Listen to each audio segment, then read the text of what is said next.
Yeah, the chapters have been mentioned in the tag. You can check out there. Preamble, features, union and territories, and then making of the constitution. Please start with any one of the chapter you wish. और constitutional development जो है वो That in next part, like 4 के 3 parts we will do, no? पहले 4 chapters next 4 and then next 4. एक session में 4 chapters रखते हैं. Okay, so very first question is, who was the constitutional advisor? Dr. Sachidanand Sinha. B.N. Rao. B.N. Rao. Okay, Sachidanand Sinha was the person who attended the temporary वाला जो session हुआ था 9 December 1946 को, and then 11 December was the permanent. तब से वो permanent हो गया था. And उसे कौन से लीडर ने प्रिसाइड किया था? 11 December 1946 वाला session was presided by Dr. Rajendra Prasad. Yeah, correct. Okay, so that was presided by the Dr. Rajendra Prasad. Okay, so Indian Parliament, the sovereign body. True, false? Yes, repeat. Indian Parliament is a sovereign body. True, false? True False. False. So India की जो parliament है, that is not a sovereign body. The constitution is the supreme law of land. So that is like the people of the India are the supreme. Unlike the British constitution, क्योंकि British वाला जो parliament है, that is sovereign. Like it can do anything except like converting the man into women and women into men. Yeah.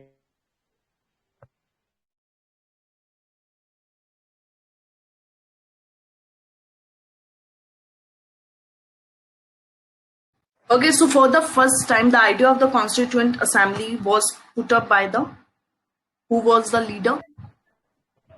M.N. Roy. Yes, M.N. Roy. M.N. Roy. Yeah, so what is the full name of M.N. Roy?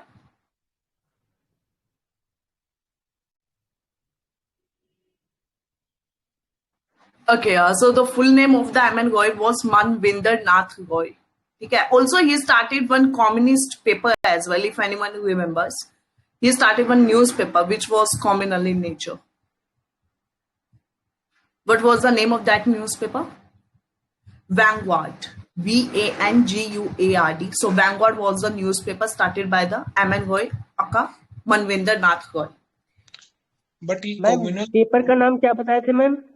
Paper का नाम क्या बोले? Vanguard. Vanguard. Vanguard. Thank you. ये communist newspaper था, communal नहीं था जहाँ तक मुझे पता है. Sorry, that was misspelled. Communist. Because he was himself a communist leader. So he started it.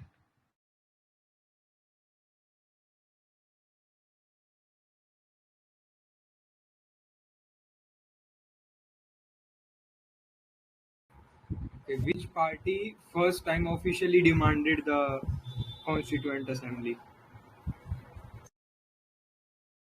Congress. नहीं, कांग्रेस नहीं है, कोई लोकल पार्टी है.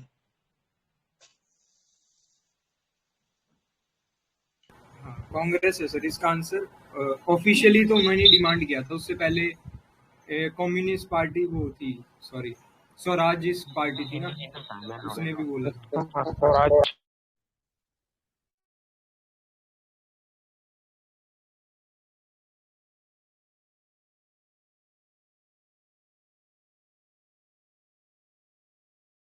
अच्छा एक बार ना अभी हम लोग प्रियम्बल टॉपिक कर रहे हैं ना? Yes. हाँ, तो इसके अंदर जो हर एक जो टर्म है ना, उस टर्म का नाम मतलब क्या क्या एक मीनिंग क्या क्या है, जितने भी पॉलिटिकल टर्म सब हैं उसका बस एक एक लाइन में सब आप लोग डिफाइन कर दीजिएगा, ठीक है? जैसे पहला है सॉवरेन.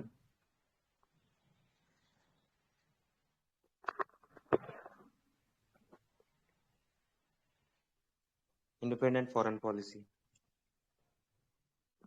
नहीं, यहाँ पॉलिटिकल साइंस वाले बहुत सारे लोग तो थोड़ा एक दो लाइन में तो जस्ट हम मतलब कि हम अपने नॉलेज के लिए मतलब ये पूछ रहे हैं. और ये सब इस पे भी डिस्कशन हो जाएगा ना तो ठीक रहेगा, मतलब क्योंकि पॉलिटिकल कंसेप्ट बेस्ड क्वेश्चन आजकल बहुत आ रहे हैं, इसलिए बोल रहे थे. सॉवरेन क्या है, सेक्युलर का मतलब क्या है, डेमोक्रेटिक रिपब्लिक का क्या मतलब है, ये सब।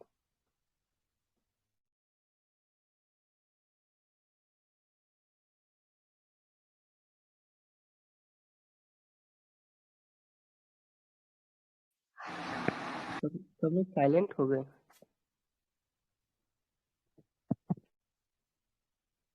हेलो।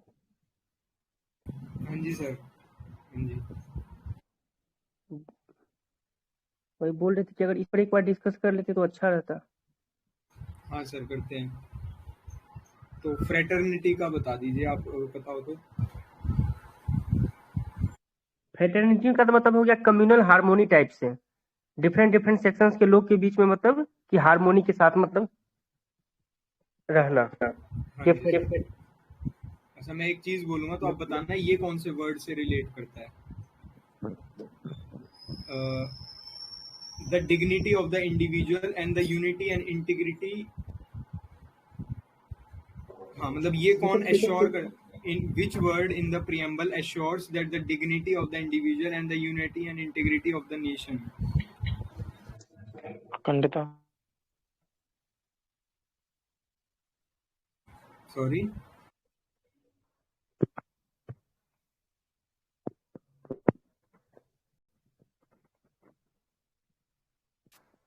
फ्रैटर्निटी, फ्रैटर्निटी को हिंदी में अखंडता बोलते हैं। ठीक है, नेक्स्ट। यस। हाँ जी मैम, करेक्ट। हिंदी में भी थोड़ा चलने दो।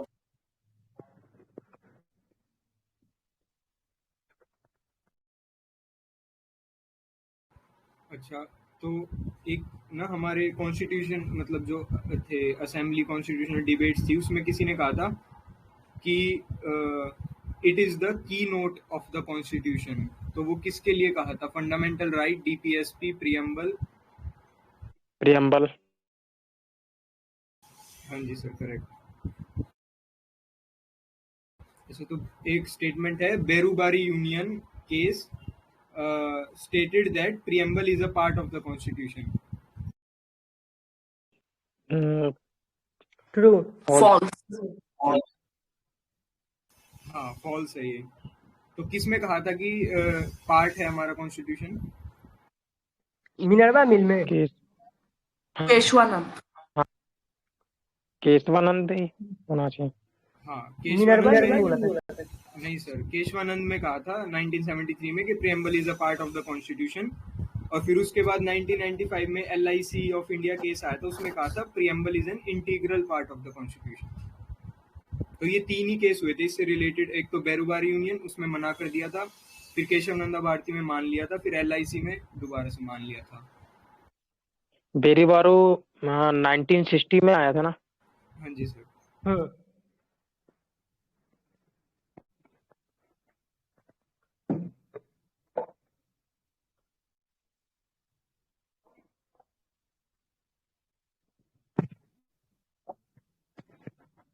अच्छा, तो एक स्टेटमेंट है कि preamble can not be amended.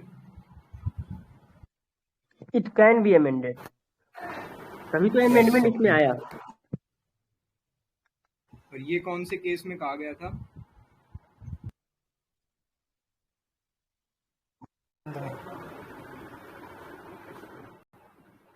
Keshavananda में कहा था। हाँ जी सर, करेक्ट। क्या किसमें है? हेलो। केशवानंद में कहा था कि भारत के केस में। हाँ, अगर कोई भी मतलब डिस्ट्रॉय करेगा तो ऐसा कॉन्स्टिट्यूशन की स्पिरिट को।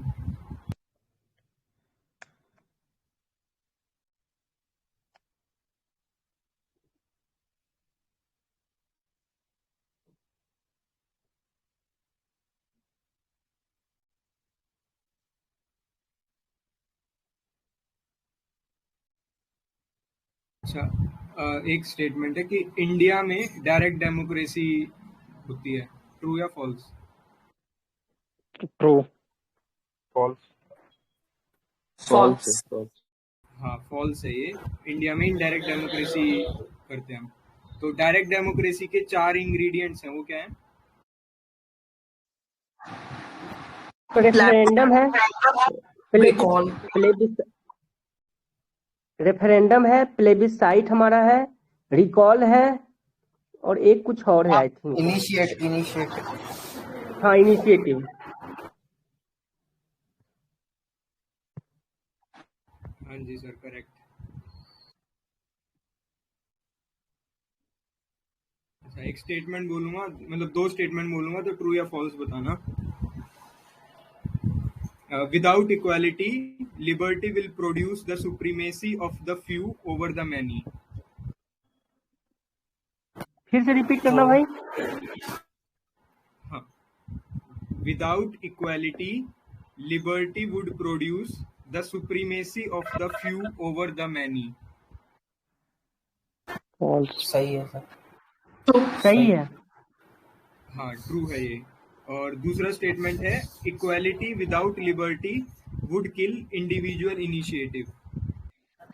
ट्रू है ये भी। ट्रू है। हाँ जी, ये भी ट्रू है।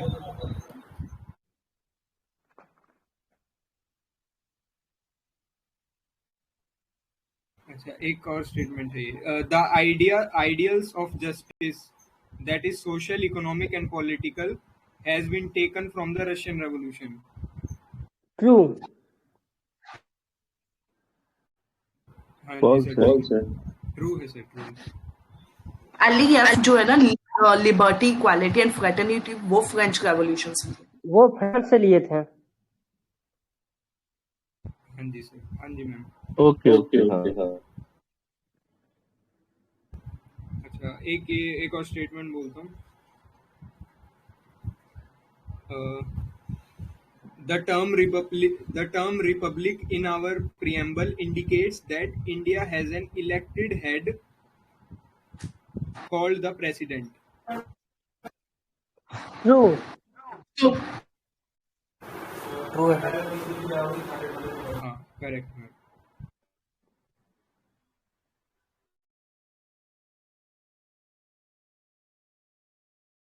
अच्छा, एक और स्टेटमेंट है, the term Republic denotes the absence of any privileged class and hence all the public offices being open to every citizen without any discrimination.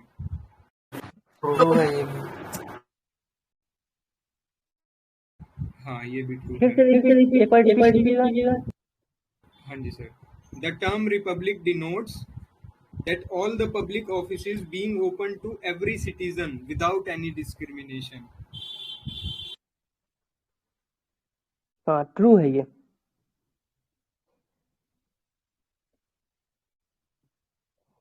अच्छा, एक और स्टेटमेंट है, preamble embraces not only political democracy but also social and economic democracy. True. False. ये true है sir. True है। Liberty है ना। Social economic political दोबारा फ्रीडम। बोल, the preamble embraces not only political democracy but also social and economic democracy.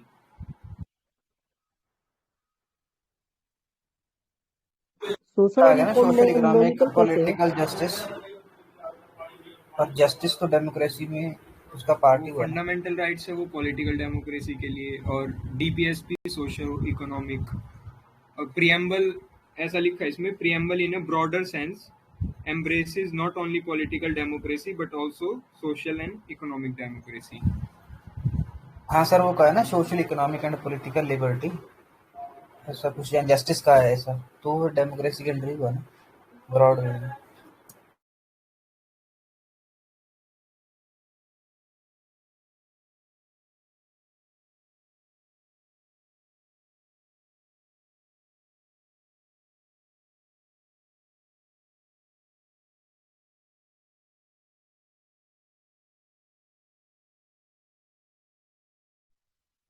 What is the legal nature of preamble? It is enforceable in courts or not enforceable in courts? या फिर enforced in special circumstances? Preamble is Or not preamble is not justiciable. Yes, true. Not enforceable by court of law. But court can use it for ऐसा कुछ decision में, guidance लेनी है किसी उनके फैसले में तब वहाँ पे यूज कर सकते हैं प्रेम्बल के जो आइडियल्स हैं उनको। Yes.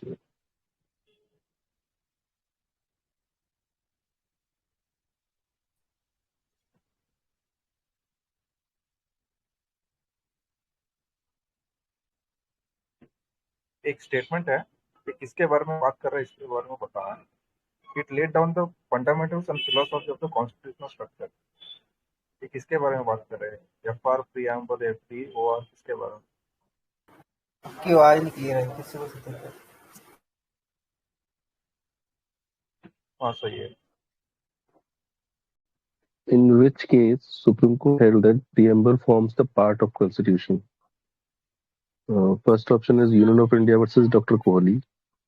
Second is Banarsi Das versus State of UP. Third is Bomai versus Union of India. And fourth is Malak Singh versus State of Punjab. SR Bommai वाला होना चाहिए। यानी Yes, केशवानंद ने SR बोला था Bomai ये तो। versus Union of India. नहीं, preamble forms the part of Constitution. It was मतलब सबसे लेटेस्ट में जो दिया, सबसे बाद में जो दिया, वो SR Bomai versus Union of India.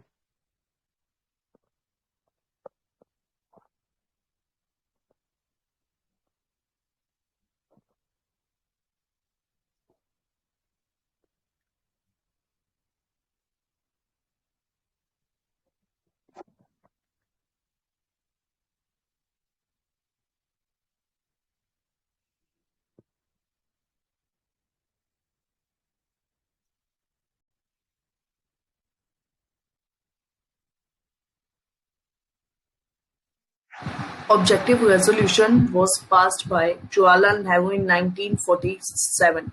True, false? False. 46 में था I think. Yes. Yes, So the what is is false because it was passed by Nehru in 1946 and not 1947. Okay, now I guess we should move towards the next chapter. Preamble has been covered almost, right? हाँ yes ma'am. Just a basic question. The preamble was adopted on which date? 26 November 1949। 24 November, no, 24 January 1950. नहीं ना 26 नवंबर को adopt किया गया था ये 1949 में। नहीं, कॉन्स्टिट्यूशन के बाद एक है। So the correct answer to this question is 26 November 1949. So on this day it was adopted and it was like commenced from 26 Jan 1950. Okay.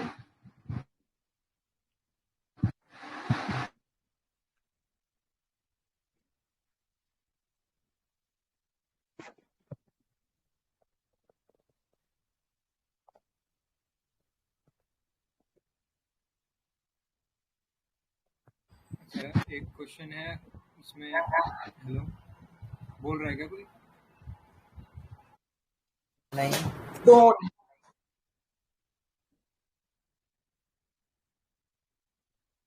Joker, speak the question.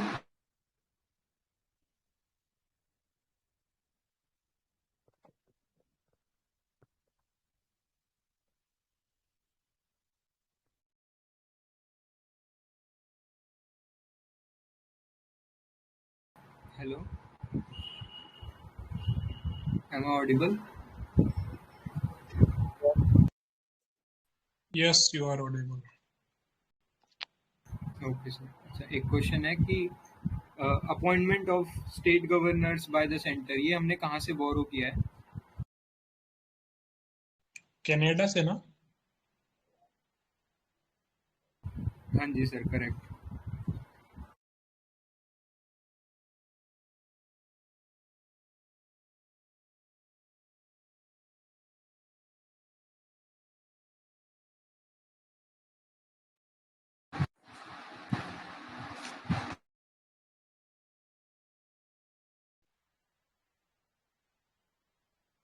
Free trade वाला है जो अपनी country में free trade होगा, ये कहाँ से लिया आपने? आर्टिकल 301। ऑस्ट्रेलिया। ओके, हाँ, कॉन्करेंट लिस्ट भी ऑस्ट्रेलिया से updated. Judicial independence, USA. Office of governor,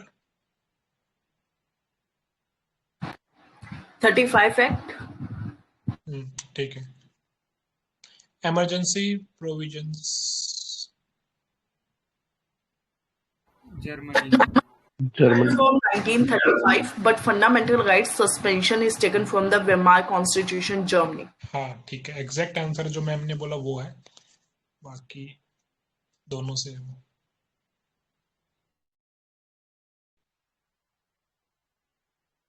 Okay, can anyone tell, can anyone just explain the Schedule 7 in detail?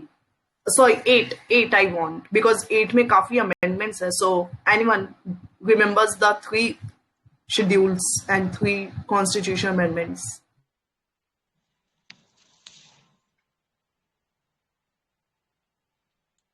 Exact तो याद नहीं है, बट 3 अमेंडमेंट है। एक तो 21 हुआ था, उसमें लैंग्वेज ऐड हुई, फिर 71 हुआ, फिर 92 हुआ।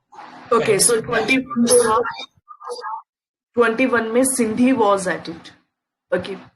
Then 71 में again 3 languages were added. Those were Konkani, Manipuri and Nepal. Okay, KMN, Konkani, Manipuri and Nepal. Then next one is 92. 92 is equal to 21 plus 71. Got it? 21 plus 71 is equal to 92. And उसमें 4 language again add हुई थी. Bodo, Dogri, Maithili and Santhali. हाँ, BDMS करके याद कर सकते हैं, मैंने ऐसे किया, इसको देख लेना।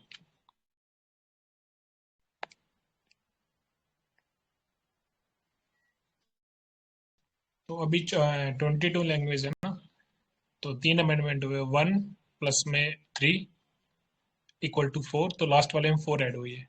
वो जो नंबर वाला मैंने बताया ना, 21 प्लस में 71 इक्वल टू 92, इसको ऐसे याद कर लेना।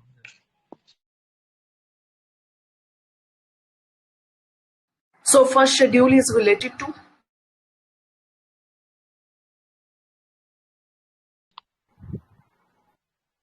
Territories, UT and state, territorial से रिलेटेड है। okay, state and UT. Then second one is related to ये इनरोलमेंट्स और जो अलाउंसेस होंगी। correct. Okay, so S stands for second and S stands for salary. So SS. Okay, then third is related to oath. Fourth is related to Rajya Sabha में जो seat allocation होता है. Then fifth and sixth both are related to the tribal areas. So then seventh is related to the distribution of the list or like legislations provided at the different level. Then eighth we have discussed languages. Then ninth is related to land reforms, zamindari abolition. correct. Okay, so ninth was added by First Amendment 1951 at the time of the Jawaharlal Nehru. And there is judicial review is there as per the KBC 1973. Then comes the 10th schedule. So that is added through which constitution amendment? 52nd amendment, anti-defection. 52nd amendment 1985. Just remember the years as well, so as like they can ask कि इस time period में क्या हुआ था ना, तो you should have a brief idea कि 51 था तो ये 1985 है. Okay, then 11th and 12th. 11th and 12th are contained in which part of the constitution? Part 9 में पंचायत है, which is in 11th schedule, and Part 9A में municipality है, which is in 12th schedule, and Part 9B में क्या है? What is there in Part 9B?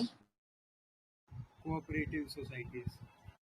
Yeah, cooperatives, and those were added through the 97 वाला जो amendment है in DPSP. Okay, so DPSP जो एक है वो इस constitution amendment से add हुआ है. ठीक है? Any other question from these chapters? Making वाला हो चुका है. Features we have discussed, almost features में हो चुका है. ठीक है, लाइक जो जस्टिस है वो थोड़ा पता रहना चाहिए. Social economic political justice are there, republic we should know. Sovereign थोड़ा ज्यादा इंपॉर्टेंट है. सेक्युलर में वो 25, 26, 27, 28 आर्टिकल है. UCC is also under the secular वाला जो प्रोविजन है. Then there is republic, republic में वही प्रिविलेजेस जो होते हैं वो नहीं होने चाहिए. अच्छा, एक there is one more difference between India and USA. USA के अंदर only the citizen can be the president and he sits for the 4 years, where as in India it is not so, right. India में क्या है, 5 years तक का उनका tenure रहता है. अलग with that there is one more provision, so that is the naturalised citizen and the citizen both can be the president, right? So these two things are there. And also India में like जो एक person है वो कभी मतलब like कितनी बार भी president बन सकता है, ठीक है, but in America only for 2 times.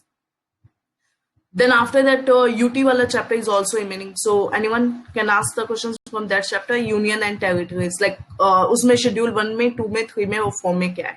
Anyone fast? 1 2 3 4 जो articles है उसमें क्या क्या है?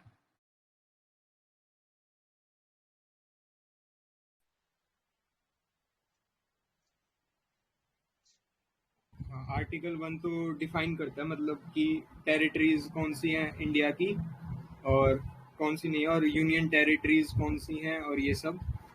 और आर्टिकल 2 में हम जो भी अगर कोई न्यू स्टेट ऐड होगा तो, और या फिर मतलब एग्जिस्टिंग स्टेट को हम ऐड करेंगे इंडिया के अंदर जो बाहर से आया होगा, मतलब new state outside the territory of India, या एक्सेशन किया होगा हमने उसका, तो वो आर्टिकल 2 में आएगा. और आर्टिकल 3 में जो भी इनर जो एडजस्टमेंट्स होंगी ना, किसी स्टेट का नेम चेंज करना है या बाउंड्रीज बनानी है या न्यू स्टेट फॉर्म करना है इंडिया के अंदर ही, तो वो सब आर्टिकल 3 में आएगा. और article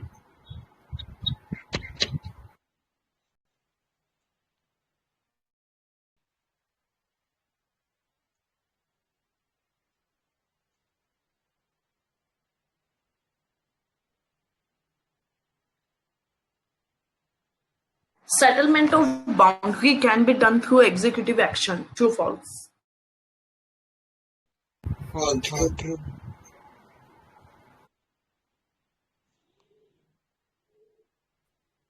If it is a boundary which includes the territory of India को घटाना, so it should need a parliamentary approval through constitutional amendment. और अगर बढ़ाना हो, then it can be done through normal executive action also.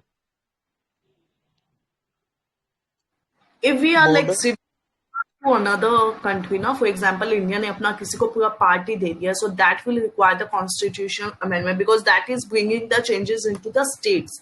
But whereas if we are just settling like कि ये country का part इतना जो है वो किसका होना चाहिए और वो वाला किसका होना चाहिए, so we are just like ना जो disputes है उसके around में we are demarcating that, so that will require the executive action only. Like just remember these two differences, right? Then after that there is one more question: the territory of India or Union of India, which which expression is more broader?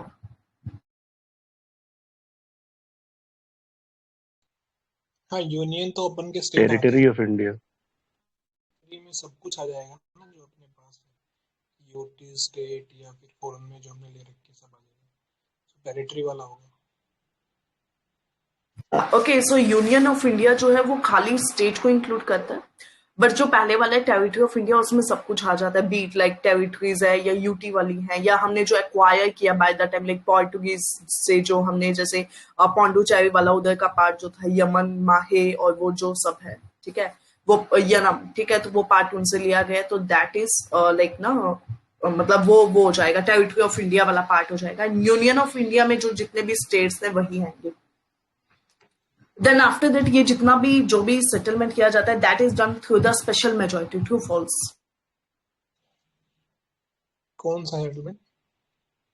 ये वाला जो भी हमने discuss किया ना, schedule 1 2 3, all these are done through the special majority.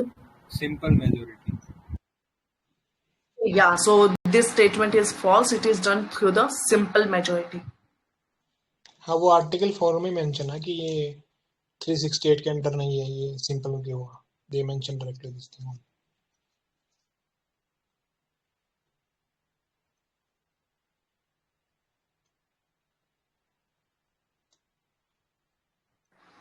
Haryana and Himachal Pradesh was given the status of state in which year? 1966 में हरियाणा को पंजाब से अलग किया है और उसी में शायद हिमाचल को मिला हुआ. 1 नवंबर 71 हिमाचल प्रदेश 1971 1 नवंबर को 1966 को हरियाणा था, फिर उसके बाद हुआ था Himachal Pradesh. Okay, so 1966 is for Haryana and 1971 is for Himachal Pradesh. Okay, the next is Jharkhand को कब मिला था status?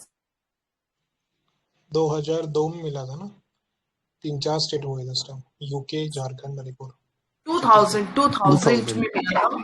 Okay, 2000 sharp 2000. Okay, so उसमें 3 को मिला था UK, Chhattisgarh and Jharkhand. Okay, then comes the Maharashtra and Goa. इन्हें कब मिला था status? महाराष्ट्र को 1960 में, गोवा को 1987 में हमने स्टेट किया था, उससे पहले यूटी था शायद ही। Exactly. Okay, so 1960 में महाराष्ट्र and 1987 में गोवा को मिला था. The next is Nagaland. 1963 Exactly. Okay, so 1963. Then comes the Tripura.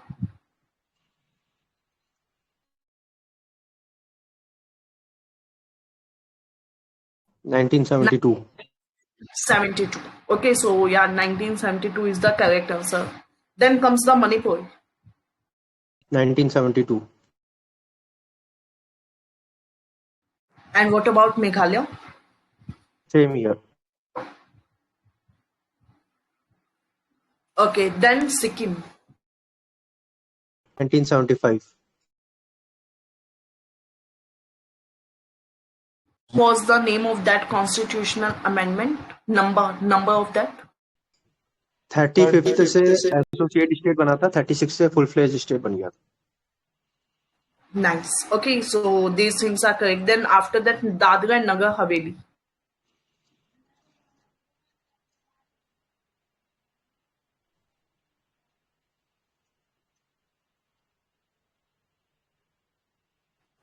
I want to ask कि कौन से अमेंडमेंट में इसको यूटी का स्टेटस मिला था, मतलब उसे पहले ऐड किया गया होगा ना, तो कौन से अमेंडमेंट से क्या था? 10th amendment.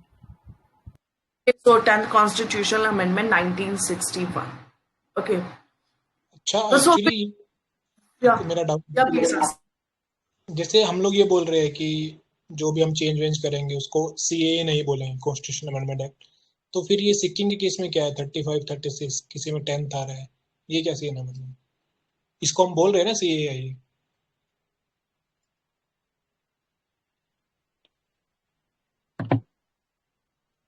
I would like to add something on this. Article 3 के अंदर जब बाउंड्रीज का ऑल्टरेशन होता है स्टेट्स में, तो स्टेट्स की बाउंड्रीज डिमिनिश की जा सकती है, but it should not include कि इंडिया का जो टेरिटरी है उसको डिमिनिश किया जाए। इंडिया की टेरिटरी डिमिनिश करने के लिए और we need to make a constitutional amendment only. ये सुप्रीम कोर्ट का जजमेंट था इन 1960, 9th अमेंडमेंट एक्ट के बाद जो आया था 1960 में, और 1969 में इस पर सुप्रीम कोर्ट ने सेटलमेंट ऑफ बाउंड्री डिस्प्यूट को भी किया था। लक्ष्मीकांत में आप देख सकते हैं इसको, मिल जाएगा, 3rd-4th पेज पे है।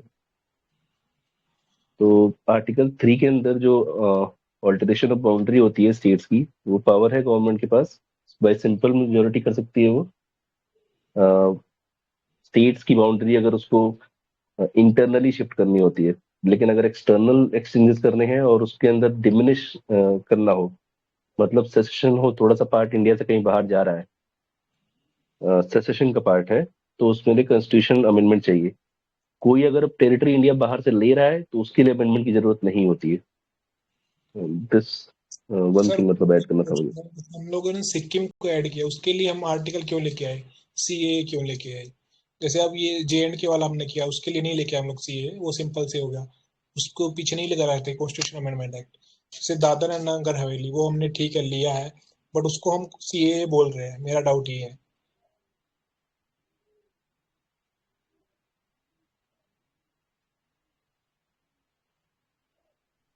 अच्छा, तो सिक्किम के साथ पहले हमारा जो रिलेशन था, इंटरनेशनल रिलेशंस वगैरह, तो उसके अंदर वो चेंजेस करने के लिए फिर जब सिक्किम को इंडक्ट किया गया था अंदर, तो पहले पुराने जो रूल्स थे उसमें अमेंडमेंट करने के लिए, उसके बाद फिर एक नई टेरिटरी इंडिया ने जो एक्वायर की थी उसको मतलब फॉर्मल रिलेशंस डेवलप करने के लिए पूरी तरह से पहले इंडिया उसको प्रोटेक्शन देता था in terms of communication and all, लेकिन फिर उसके बाद उसको पूरी तरह स्टेट बनाया गया इंडिया का ही, तो उसको इंक्लूड करने के लिए फिर वो अमेंडमेंट लाना पड़ा था।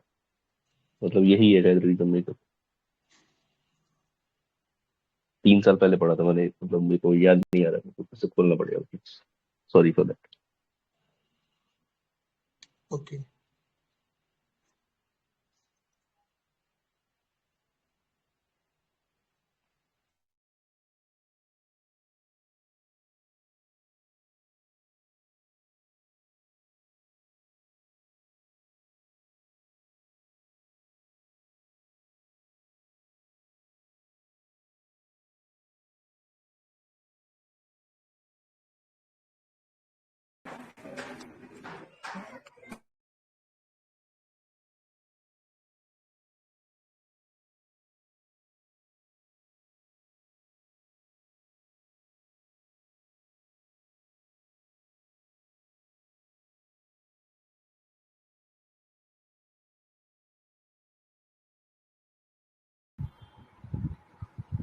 हेलो।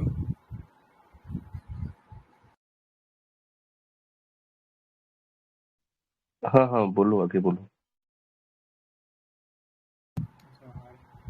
तो मैं ये पूछ रहा था, एक स्टेटमेंट है तो ट्रू फॉल्स बताना। Faizal Ali commission gave the theory of one language one state. False. हाँ जी सर, फॉल्स। अच्छा, दूसरा स्टेटमेंट है, Faizal Ali commission accepted language as the basis of reorganisation of states. Correct. One of that's true. 4 feature में से एक true ये ट्रू। था। हाँ करेक्ट, ट्रू है ये।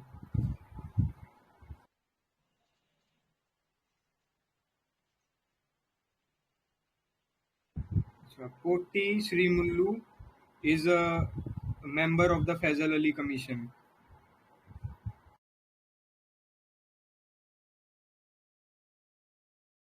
नहीं, ये नहीं थे शायद, ये तो 3 लोग थे शायद कमिटी में, मेरे को तो पता है।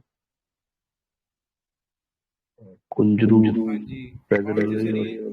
और पोटी पनिकर। पोटी श्रीमुल्लू कौन थे?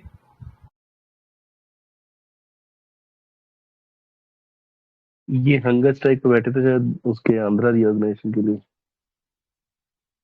हाँ जी सर, करेक्ट। अच्छा, फैजल अली कमीशन जब आई थी तो उस टाइम पे प्राइम मिनिस्टर कौन थे हमारे? जवाहरलाल नेहरू।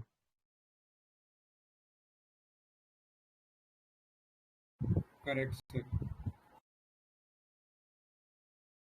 तो वो एक स्टेटमेंट है कि जो स्टेट रीऑर्गेनाइजेशन एक्ट आया था 1956 का, उसने इंडिया को मतलब दिया था, उसका जो रिजल्ट आया था वो था 14 स्टेट्स 6 यूनियन टेरिटरीज।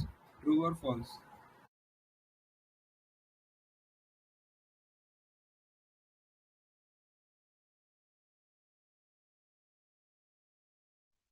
हाँ, रिकमेंडेशन में तो यही था, 14 स्टेट 6 यूनियन। हाँ जी सर, करेक्ट। अच्छा, इंडिपेंडेंस के बाद कौन से वो 3 स्टेट्स थे जो नहीं इंडिया को जिन्होंने ज्वाइन किया था?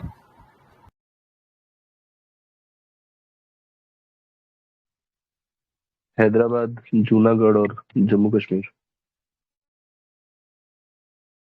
हाँ जी सर, करेक्ट। अच्छा, तो एक स्टेटमेंट है कि हैदराबाद को इंडिया में ज्वाइन कराने के लिए वो रेफरेंडम कराया गया था। ट्रू या फॉल्स? फॉल्स है, मिलिट्री एक्शन से हुआ था। हाँ करेक्ट। और रेफरेंडम किसके लिए कराया था? जूनागढ़। करेक्ट।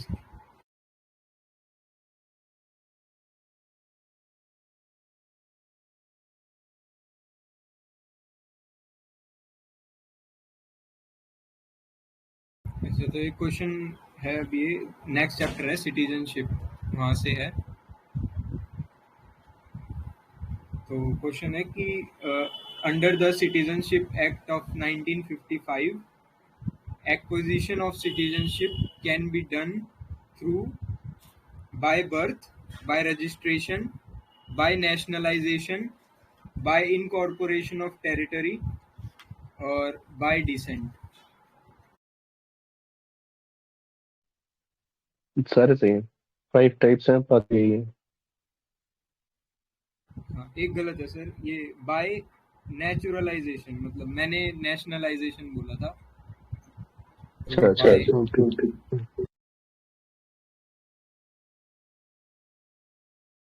हाँ जी सर। अच्छा, एक और स्टेटमेंट है कि the originally the citizenship act of 1955 also provided for the Commonwealth citizenship, which was later repealed by Citizenship Amendment Act of 2006.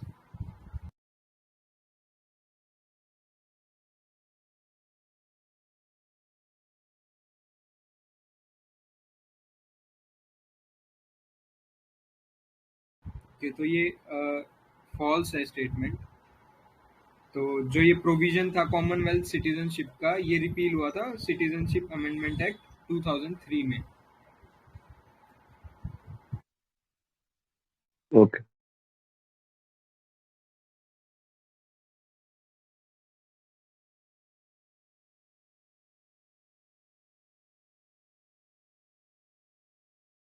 अच्छा, तो एक स्टेटमेंट और बोलता हूँ मैं, तो वो बताना ट्रू या फॉल्स है। A person born in India on or after January 26, 1950, but before July 1, 1987, is a citizen of India by birth if his father was a citizen of India at the time of his birth.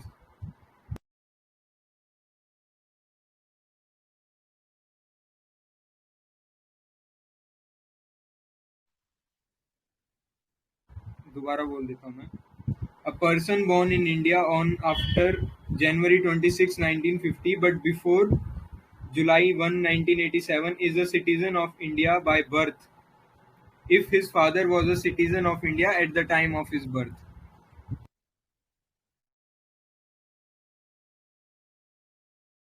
ये birth वाला criteria सबसे पहला वाला है ना यार, इसमें जरूरत नहीं है पेरेंट्स ये मतलब उसके हाँ जी सर, करेक्ट। सिटीजन होने की। तो बाय बर्थ में वो सिटीजनशिप ले सकते हैं irrespective of the nationality of his parents.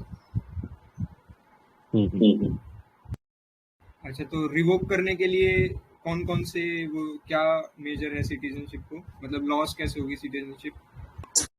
Deprivation, renunciation, termination. हाँ जी, correct ma'am.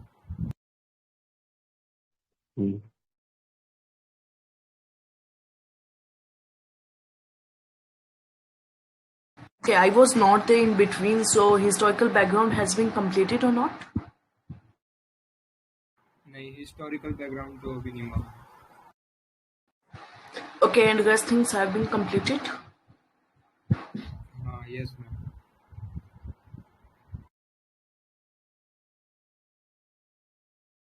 Okay, so shall we conclude here? Historical background कल continue कर लेंगे, मतलब आज के एजेंडा में तो शायद वो 1 ही चैप्टर बचा है ना, बाकी we have completed. Yes ma'am. ये डीपीएसपी और फंडामेंटल राइट्स ये भी कल हैं। ये डीपीएसपी तो हो गया ना, डीपीएसपी हो चुका है, फंडामेंटल। अच्छा, okay ma'am. Okay then, thanks a lot. आज वाले एजेंडा से एक ही चैप्टर बचा है, तो we will continue that tomorrow. Okay, because कल थोड़ा टास्क कम है ना, कल ज्यादा चैप्टर्स नहीं है, मतलब ऐसा जितने ब्रॉड चैप्टर्स नहीं है, so that we will be trying to covering tomorrow, and lessons have been completed, and thanks for joining. Have a nice day. Thank you ma'am.